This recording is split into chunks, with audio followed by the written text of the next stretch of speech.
Our next speaker today really needs little introduction and is possibly the leading high-profile businessman in Barbados.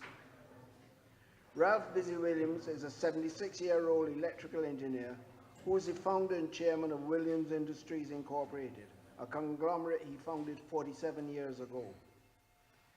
Williams Industries is the first Barbadian-owned company to invest significant money in alternative energy, starting with a 40-kilowatt wind turbine more than 30 years ago. And by Independence 2018, just 6 weeks away, Williams Industries will be producing more electricity from the sun than all its buildings and factories need.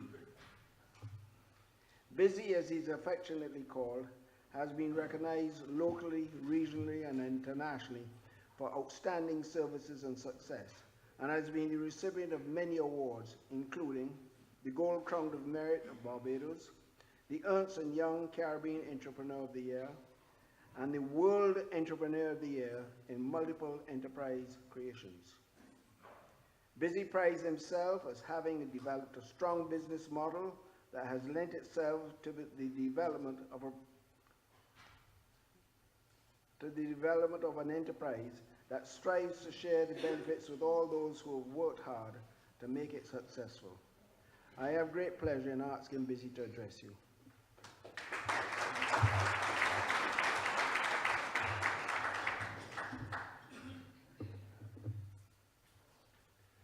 Mr. President, Roger,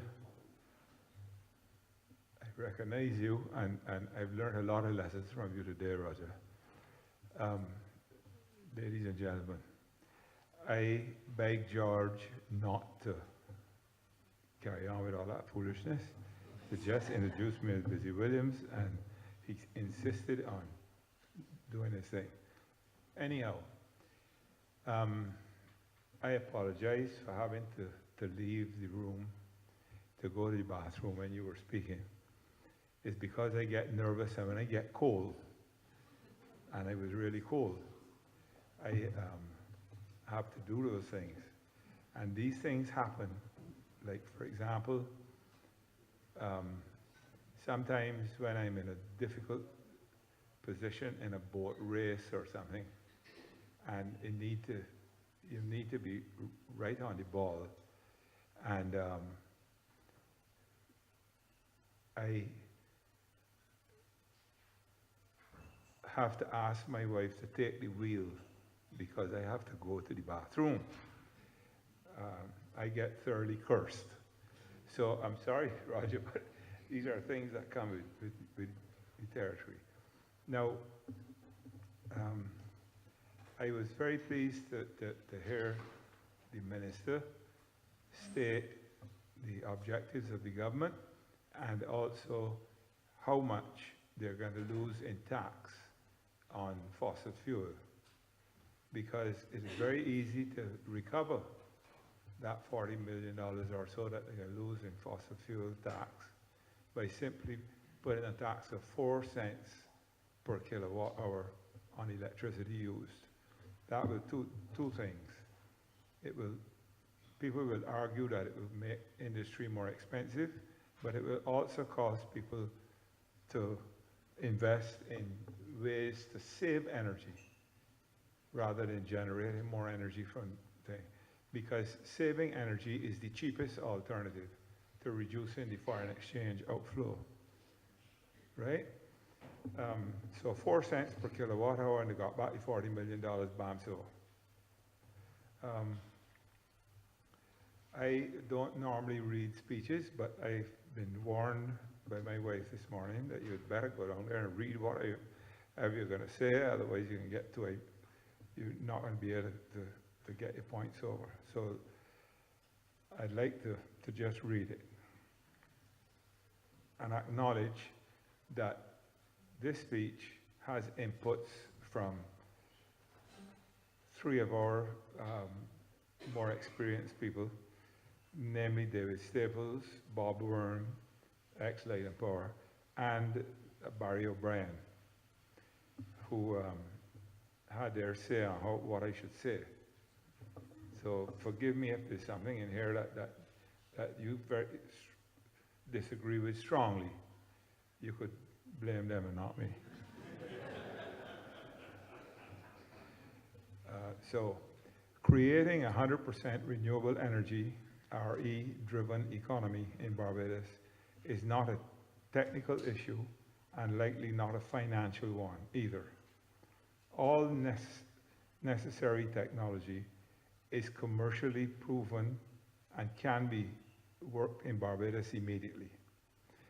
Financing is likely to be available from a variety of sources, including multinational and private finance, providing bankable regulations are put in place by the regulating authorities. That is extremely important. Bankable regulations must be put in place by the regulators and the authorities in charge. The real challenges are the political will, the enabling regulatory and legislative framework, fast-track town planning approvals, a cooperative and responsive utility, which we have, and a Barbadian private sector willing to invest. It is clear that the political will, from the Minister's speech this morning, it is very clear that the political will exists. I know for sure that the private sector will exist. I've heard from the head of the Light and Power that the utility is on board. So all we need is the regulatory authorities and the town planning to cooperate, and we got it licked. For as long as I can remember, the islands in the Caribbean, with the exception of Trinidad and Tobago, have relied on imported oil to fuel the generation of electricity. The falling price of equipment to harvest sunlight and wind that we have in abundance has now placed great opportunity in our hands to become self-sufficient in reasonably priced energy. We must seize this opportunity for ourselves and not let big overseas companies snatch it from us. I'm not referring here to Amira, because seriously, because I know that they are interested in local participation. I know this for sure because of the cooperation that they have shown to us in the last week. They have connected several PV systems for us, and they didn't have to do it. I believe that Barbados has the opportunity now to ensure that a broad coalition of indigenous Barbadians and organizations, majority owned by Barbadians, benefit from this transaction. I believe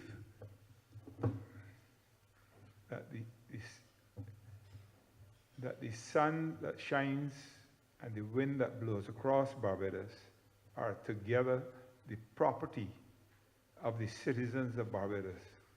And while I welcome minority investment from overseas, I am passionate about Barbadians owning and controlling the majority interest in all alternative energy generated by harvesting our sunlight and our wind. Failure to seize this opportunity will result in our island having 100% of its electricity produced by our sunlight and our wind, but owned by foreign entities that will forever be repatriating the foreign exchange earned by our tourism and offshore industries to their head offices in the form of dividends. Barbadians will be no better off than we are now. Many things have to be done, most simultaneously, and to achieve what we have in mind. First, number one, the development of a distributed RE network, renewable energy network, generation model for the future is the route I believe Barbados should take. Distributed RE generation allows for a wide base of participation by local companies and individual citizens. Financing can be made available for all homeowners in Barbados by removing all risks from banks. Now, I was on the board of a prominent bank in Barbados. In fact, it's the third bank that I've sat on the boards of, and I know for sure that banks do not like risk. One of their guiding principles is do not lose your depositors' money. So you have to remove the risks from the banks. And to achieve that, this is what I'm suggesting. Establish workable standards for PV installations and certify installers who can guarantee compliance with the standards. If given maintenance contracts to remove risks of poor performance over the loan repayment period from banks. In other words, if a bank lends you money, the bank will be able to choose from a list of certified installers who they know can install the stuff the right way, and the output will be guaranteed. That removes the risk of poor performance from the banks. Number two, homeowners must authorize the Barbados Light and Power to pay the banks direct for electricity generated by projects that are financed by the banks. The owner would have to sign a declaration authorizing the Barbados Light and Power to pay the bank direct. That removes the possibility of the homeowner receiving the money from the Light and Power, spending it on a new car or whatever. Number 1.3, homeowners must authorize banks to insure the installation using funds received from the electricity generated. That means the bank insures the things that they are lending money to finance, so that removes the risk from the bank again. Homeowners authorize banks to repay the loans using the funds received from the Barbados Light and Power until the loans are fully repaid. So the homeowner who wants to borrow the money has to do that. And the next one is establish a feed-in tariff fit that provides enough cash flow to repay the bank loans, insure the systems, and pay the maintenance contracts for the first 10 years, plus, say, 5% surplus for the homeowners to incentivize them across the island to get involved in our quest to be self-sufficient in energy. So,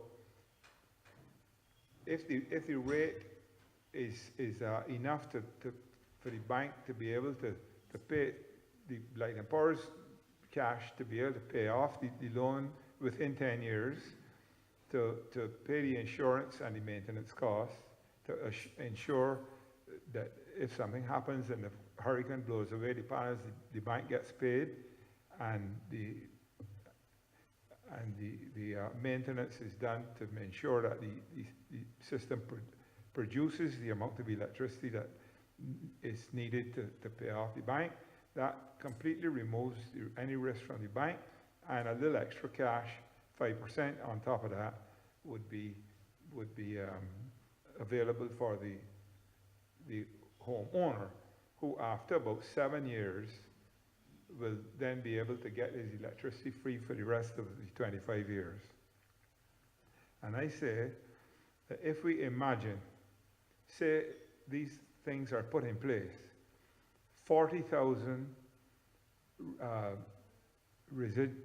residential roofs in Barbados with an average of 2 kilowatt peaks per on each roof on average. That would amount to 80 megawatts of distributed installed capacity all across the island, all proudly owned by Barbadian families who feel they are contributing to making our island energy independent. Also, imagine the opportunities that this would provide for young Barbadian installers who are being trained at present at the Samuel Jackman Prescott Center of Technology, and the hope it would provide for them in the future, as with Barbadian, with the Barbadian experience behind them, they spread across the Caribbean using the same model to spread the 100% alternative energy across the Caribbean. So we see how the average Barbadian homeowner right across the island who has no cash to start with could finance a rooftop PV system to generate their power for them. Good. This same system could also be used to cover every available commercial roof with PV. That would easily add another 80 megawatts of PV to the grid. Such commercial systems should be funded by Barbadians or companies controlled by Barbadians to ensure that the long-term benefits are reinvested in Barbados. Every 100 megawatt of PV will produce approximately 153 gigawatt hours of electricity per annum, which is almost exactly equal to the electricity produced by the Barbados Light and Power's kerosene oil burning turbines during the same period, or some slightly different periods of the day that PV produces electricity. I stand to be corrected, but I believe that these gas turbines burning kerosene oil consume enough fossil fuel to put the cost of electricity generated by them at about 60 cents per kilowatt hour, between 60 and 70 cents per kilowatt hour. Right now, the PV industry is being paid 41.6 cents per kilowatt hour for their electricity.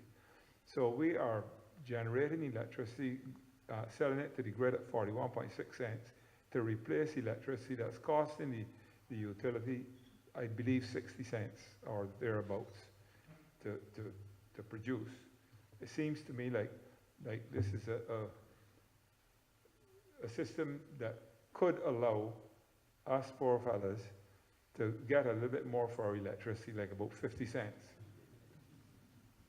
The Olaf Hallmeyer report that was commissioned by government sets out what I believe is a bit low but workable feed-in tariff for PV installations that, if implemented now without delay, will kickstart the widespread Barbadian investment in distributed PV, and it will be beneficial to the consumers and the generators of electricity from the sun.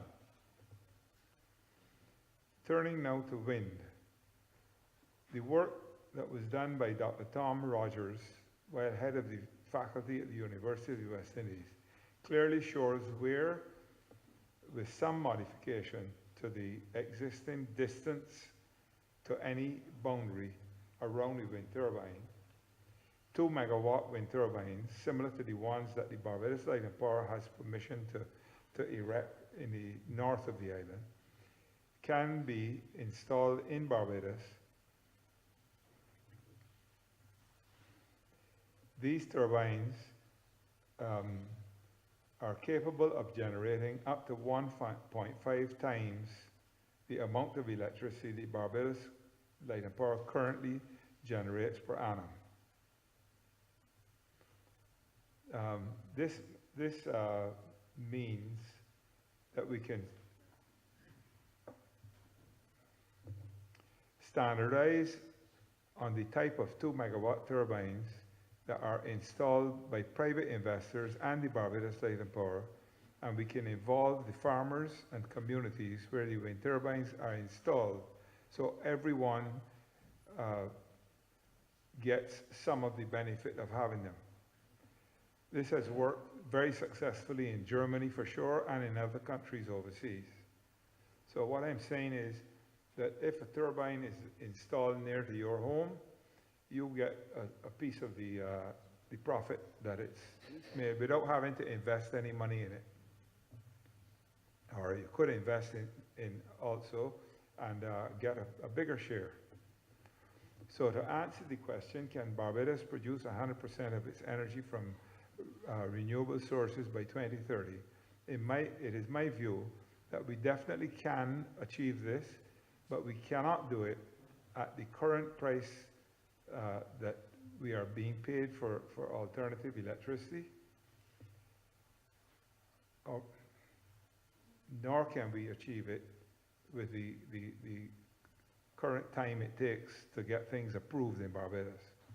Our regulators, town planners, government and private sector must all be willing to join in one united team for the sake of Barbados and Barbadians of all walks of life to make this happen.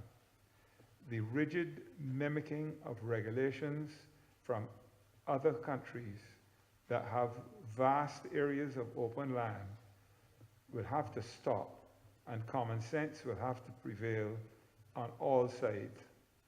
The roadmap has already been drawn by Professor Olaf Hallmeyer, and these are the things I think need to be done now.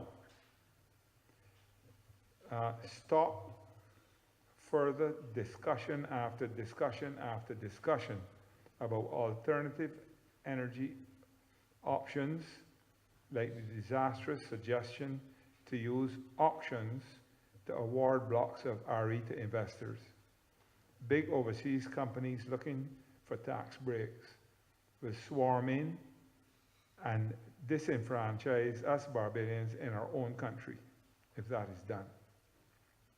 2, accept that there will be options in addition to wind and solar, such as waste energy, biomass, and as fuel, biodigesters, etc., that will be proposed and dealt with as they are proposed, but focus on the tested and proven alternative energy systems that are really available now. That means the current crop of wind turbines and the current crop of photovoltaics.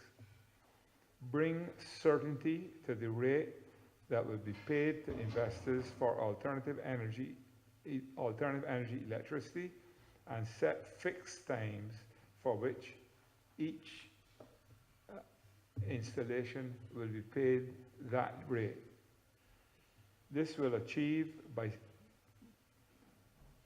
achieved by simply implementing the Hallmeyer recommendations and feed-in tariff that he recommended now, with some changes that link the fit for wind turbines to the tested wind regime in the areas where they are erected.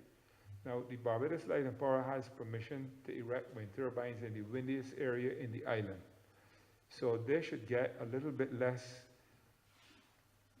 per kilowatt hour than a wind turbine that might be erected in a lower wind regime.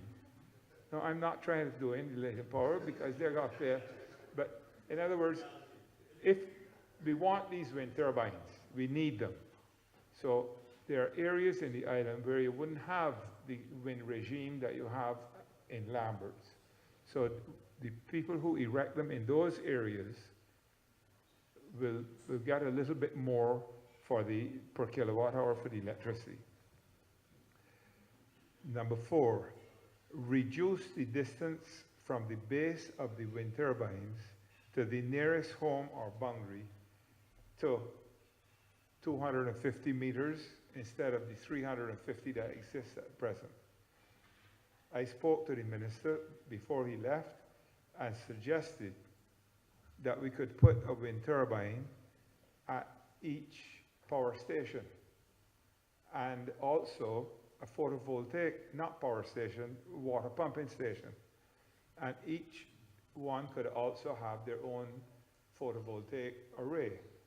Now, the truth is that the modern wind turbines, if you check the statistics, the failure rate of modern wind turbines is much better than the failure rate of a vehicle traveling on the road. So if you're going to tell me that you have to have 350 meters distance between a wind turbine and somebody standing up because a blade might fly off and hit the person, I think then if you insist on that, you must stop licensing vehicles to go on the road, because they kill a hell of a lot more people than any wind turbine ever has. And as far as the noise is concerned, the noise level that is being recommended now is the kind of noise level that exists in this room if I stop talking. You can imagine that? I can show you on the decibel meter. I have it here. So that noise level is insignificant. And in any case, the pumping stations also have pumps that keep in a lot of noise, so the wind turbine noise, you won't even hear it. Reduce the distance from the base to 250. Make up our minds on the government and the private sector sides to cooperate, facilitate, and work hard together to achieve the objectives. That is probably the most important thing of all. Attitude in Barbados has to change towards getting things done. We take too long, and there's too much acrimony and you know, blaming this body and blaming the, we got to put aside that, join together as one united team with a fixed focus on getting the job done. Develop an implementation plan with deadlines to get things done by, and be determined to follow it. 7, set the first deadline at October 31st this year to declare the implementation of the Hallmeyer fit for rooftop PV. And I don't see any reason why we can't do it. We've had that report out now for a long time. Why do we need to continue discussing it and so on? And it is a very reasonable thing. I believe that the industry on both sides will accept the recommendations. So what are we waiting on? Get it done. Set December 31st as the deadline for the Barbados Light and Power to adjust their billing system to accommodate the new fit for rooftop there. Roger, you can knock me down on that one. But in other words, if you implement this fit, then the Light and Power has to adjust their billing system to suit it. And we give them until December 31st. So we don't actually implement, we declare the fit, but we don't implement until January 1st next year. Giving the Light and Power the time to adjust their billing system. Set October the 30th, 2019, 1 year away, as the deadline for the town planning approval of at least 40 megawatts of new ground-mounted PV and the declaration of reasonable interconnection regulations for PV installation over 500 kilowatt. Roger referred to the IPP regulations that they are developing. I'm saying let us have it done by 2019. It's all published and dusted and ready to go.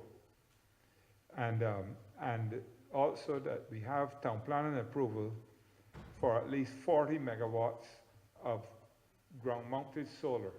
Now, right now it's taking a year to 2 years to get an approval for ground-mounted solar, because majority of the stuff is on land that is zoned agriculture. Now, there's a lot of land in Barbados that is zoned agriculture that is not growing any agriculture that we can eat. So I think there's tremendous amount of land available that is not producing anything now that could produce electricity from the sun. And we should not have to wait 2 years and even a year or even 6 months to get approval to build ground-mounted solar on that land. 10. Set December 31st, 2019 as the deadline for the town planning approval of at least 22 megawatt wind turbines to be installed apart from the ones that have been approved from the Barbados Light and Power. In other words, we got another 40 megawatts of wind permitted by the end of December 2019. I don't think that is unreasonable. We know exactly where the wind turbines need to be installed. It's all covered in Tom Rogers' report, and all we need to do is to do the quick wind speed measurement systems, and we know where we're going. The farmers are already on board. I can speak for that, because I'm involved in estates that are farming, and I know that there are people sitting down here who are very anxious to put wind turbines on their land and benefit from it. Set December 31st, 2020 as the deadline for the town planning to approve another 40 new 2 megawatt turbines to be installed, and December 31st, 2021 for a further 40 turbines. This can only be achieved by very close cooperation and going forward as a team. The above regulations will require sufficient storage capacity to capture and store electricity generated by PV and wind when these systems are producing more than the demand and delivering stored energy. But when the demand is greater than what the alternative energy systems are producing. In other words, I believe this aspect of the whole system should be provided by the Barbados Light and Power and paid for out of savings that will be achieved by the use of alternative energy systems that generate at lower costs than oil burning generators. I've spoken to Roger briefly about the providing of storage. He told me that the Light and Power would have no objection to private investment in storage, and he would suggest that that's a good thing to do. So it's a united team will decide that this can happen, and it will happen. The storage systems used could be either pump storage, which Roger mentioned, batteries, or the electrolysis of water to produce hydrogen, the storage of the hydrogen, and then the use of the hydrogen through fuel cells to produce back the electricity for the grid when the alternative energy systems are not up to the demand. Now there's a new hydrogen storage technology that I've been studying, and it is a system that stores hydrogen in, I think it's amorphous metal, and it can be stored at low pressure, very low pressure. It doesn't have very high pressure cylinders like the conventional way of storing hydrogen, And I am told that the recovery of the hydrogen from the storage system is very straightforward, and it is now being developed rapidly as an alternative to high pressure storage. My view is that once we do these things sincerely, with single-minded determination, not to fail, generations coming after us,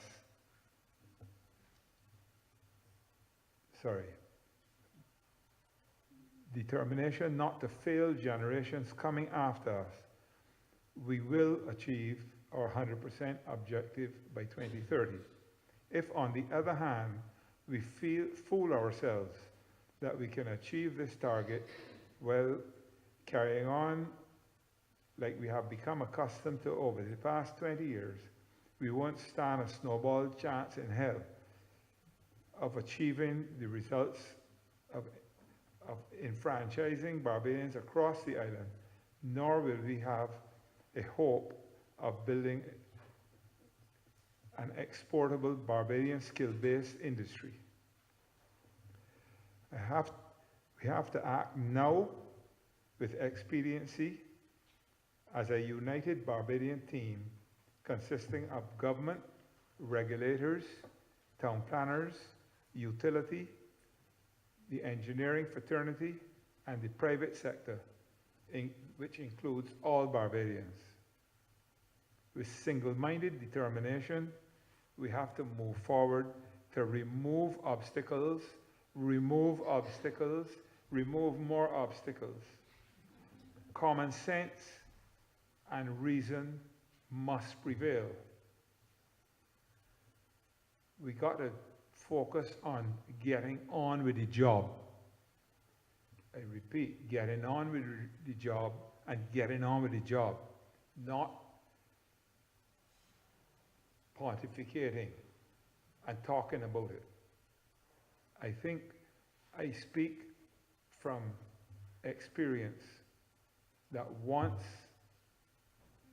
Barbadians are led and given the incentive and the encouragement, they get on with the job.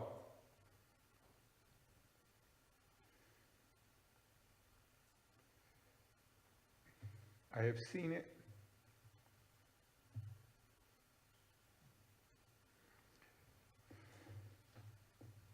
I've seen it time and time again in Barbados, and when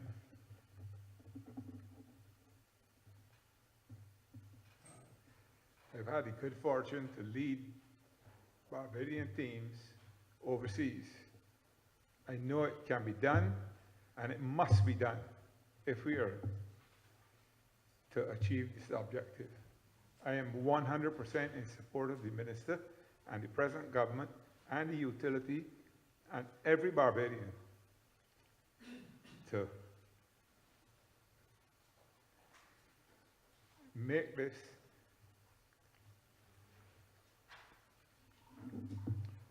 a national priority, because we deserve to do it for the generations coming behind us. Thank you very much.